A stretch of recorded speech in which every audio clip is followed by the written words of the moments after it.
Hi guys, so as we all know, the 12-bar blues is a very popular song form that's been adapted to almost every genre and style, from pop to rock to jazz to funk.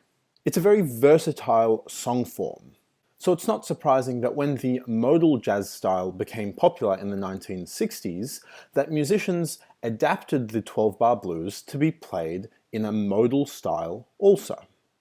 And this approach of playing the blues in a modal style lends a very modern sound to the blues.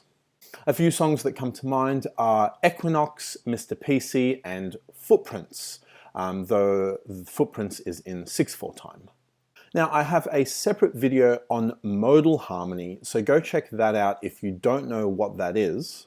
But in essence, to play the blues in a modal style, we have to firstly play the 12-bar blues form, or in our case, we're going to play the minor 12-bar blues form. Play quartal chords instead of tertian chords, so we're going to be building our chords up in intervals of fourths rather than thirds, which gives a much more ambiguous and weird and interesting and modern sound. And use different modes to improvise over the form, rather than just using the blues scale. And as we'll see in a moment, there are a number of different pentatonic scales that fit quite well over this form and in this style, which is exactly why they were used quite a bit by the pianist McCoy Tyner, who's well known for improvising using pentatonic scales over a modal harmony. Now, while we're going to be using a number of different pentatonic scales, major pentatonic scales, we're going to be using all of them over a 12-bar blues in C minor. So we will technically be using modes of the major pentatonic scale.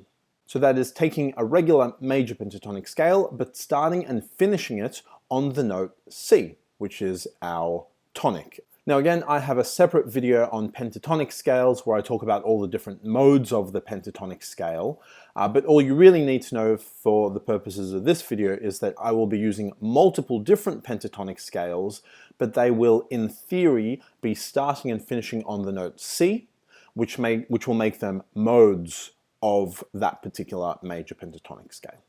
Alright, so to demonstrate this, I will now play Equinox by John Coltrane. And note that the sheet music to this is linked in the description.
Cool, so the first thing to notice was that while I was playing the head of the song, or the melody of the song, at the beginning and end of this form, the left hand was essentially just playing root notes and just a little, walk up to the root note of each chord. And the right hand was playing the melody, but I was harmonizing that melody using quartal chords. So having chords built up in fourths with the melody note at the top of the voicing. And then over the middle section where I was improvising, I was essentially playing root notes in my left hand to establish what chord we're playing, so hitting the C on the C minor chord, and then playing quartal chords sort of in the middle of the piano, and kind of shifting back and forth over a couple of quartal chords. And again, this is very typical of modal harmony. There's not really any particular chord you have to play in modal harmony. You can just kind of shift up and down and move through the scale using those quartal chords. So essentially building up chords in fourths while using the notes of that scale. And in our case, I was using the Dorian modes of each chord. So I was using C Dorian and then F Dorian to build my chords from. Although I did just play plain seventh chords for the flat 6 and the 5 before heading back to the tonic at the end there. So I used a number of different modes to improvise over that same C minor blues. So first I used E flat major pentatonic, which is the same as C minor pentatonic. So that's got the 1, flat 3, 4, 5, flat 7 of the key. Then I moved to B flat pentatonic, which again from the point of view of the C means we have a 1, 2, 4, 5, flat 7. Then I moved to A flat major pentatonic, which again from the point of view of the C gives you a 1, flat 3, 4, flat 6, flat 7. Now the flat 6 is a little bit dissonant over the C minor chord, but that's okay, you just kind of play through them and it doesn't sound too bad. Then I used the F major pentatonic, which again from the point of view of the C gives you a 1, 2, 4, 5, 6. Now this fits well over the C minor chord because it kind of implies a C Dorian sound or maybe a C melodic minor sound. But it's got an A natural in the scale, whereas in the F minor chord you've got an A flat, so you don't really want to emphasize that A natural too much over the F minor chord because it's going to clash quite a bit. You're going to be introducing a major third over a minor third chord, so either avoid it completely or just move through it really quickly. So they were all the pentatonic scales that I used over the entire song form.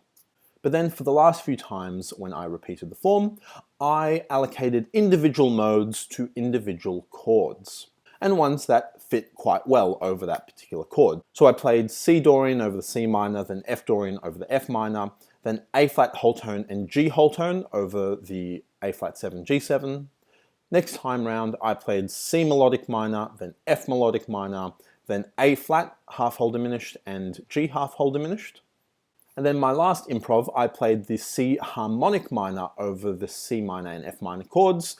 So you could call that an F Dorian sharp 4 if you like, which gives a nice exotic flavor to the improvisation because of that big jump between the 6 and the 7. And then A flat altered and G altered over the A flat 7 and G7 chords. So all of those different modes you can use over a minor 12-bar blues, in this case in C minor.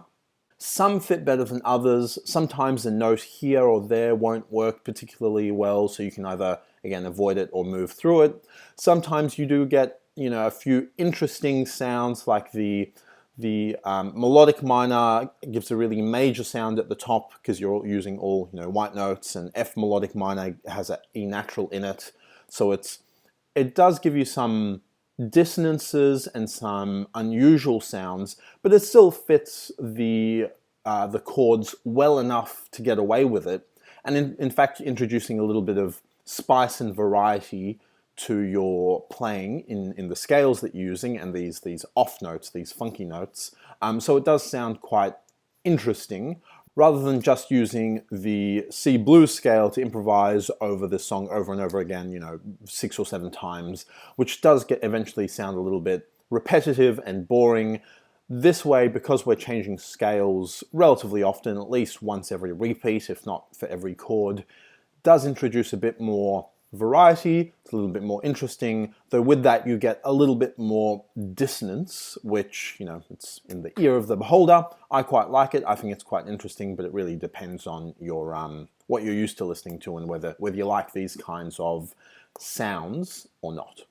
So as you can see, I used quite a few different pentatonic scales over this form, which do sound quite interesting and I think work quite well over this modal style. Now, this is partly because the major pentatonic scale is probably the most consonant scale and one of the oldest scales that's been around for millennia, and thus also one of the most widely used scales. We are very accustomed and very comfortable with hearing the major pentatonic scale, to the point where to us it sounds like a logical and complete entity or structure or whole.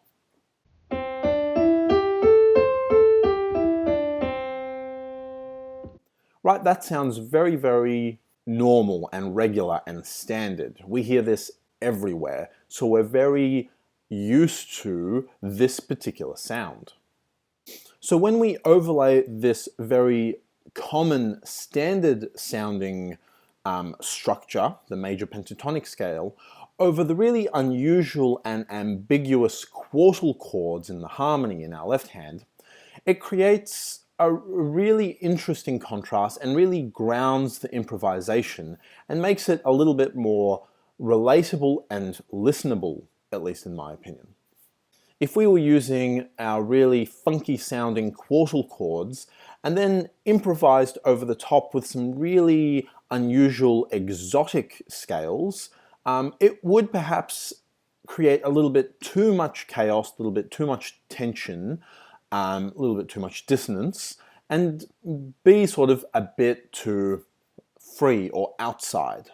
But this way, by having the unusual sounding harmony in our quartal chords, with the really plain expected melody or improvisation using the major pentatonic scale, which everyone knows and everyone's heard a billion times and everyone's comfortable with, these two sort of elements interact in a really interesting way and create a really interesting dichotomy of having, you know, quite dissonant and unusual sounds in the harmony, but quite plain and expected and common sounds or structures in the right hand.